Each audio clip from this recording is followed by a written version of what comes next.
ये योग गुरु बाबा रामदेव हैं। वही रामदेव जो 2014 से पहले देश भर में घूम घूम कर विदेशों से काला धन लाने का अलख जगा रहे थे।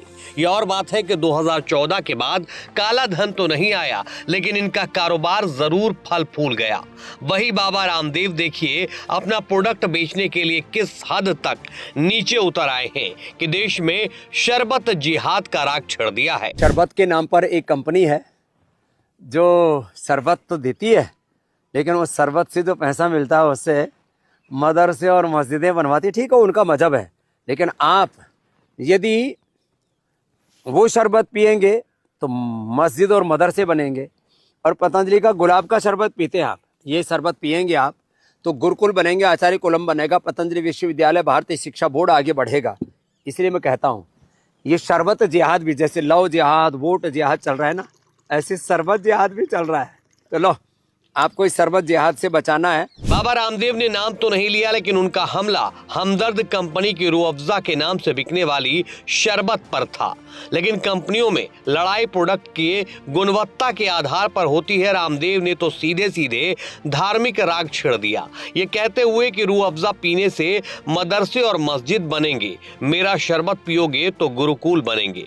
है ना धर्म की चाशनी में लिपटी रामदेव की बिजनेस स्ट्रेटजी। शरबत के नाम पर एक कंपनी है जो शरबत तो देती है, लेकिन वो शरबत से जो पैसा मिलता है उससे मदरसे और मस्जिदें बनवाती। ठीक है, उनका मजहब है, लेकिन आप यदि वो शरबत पिएंगे तो मस्जिद और मदरसे बनेंगे।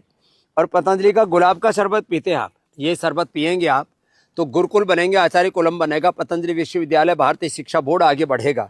इसलिए मैं कहता हूँ ये शरबत जिहाद भी, जैसे लव जिहाद, वोट जिहाद चल रहा है ना, ऐसे शरबत जिहाद भी चल रहा है। तो लो, आपको इस शरबत जिहाद से बचाना है। लेकिन रामदेव के शरबत जिहाद वाले बयान का विरोध शुरू हो गया है।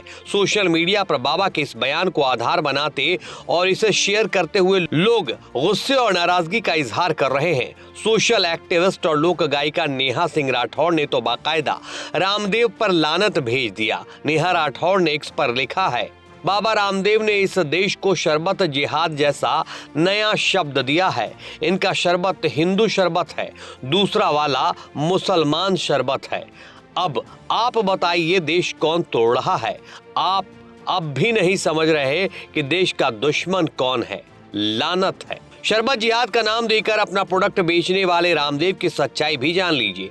बाबा रामदेव और पतंजलि आयुर्वेद पर भ्रामक विज्ञापन, अवमानना और ट्रेडमार्क उल्लंघन जैसे कई मामले चल रहे हैं, जिनमें से कुछ में उन्हें राहत मिली है, लेकिन कुछ में उन्हें कोर्ट की फटकार भी झेलनी पड़ी है। इंडियन मेडिकल एसोसिएशन ने पतंजलि पर कोविड-19 वैक्सीनेशन और एलोपैथी के खिलाफ नकारात्मक प्रचार करने और आयुर्वेदिक दवाओं के बारे में झूठे दावे करने का आरोप लगाया था।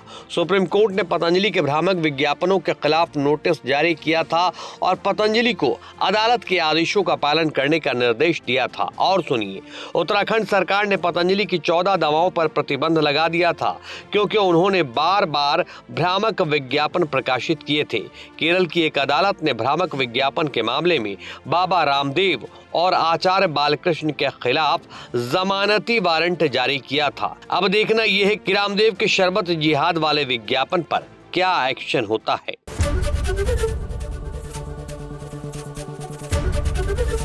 एबीपी गंगा, खबर आपकी, जुबान आपकी।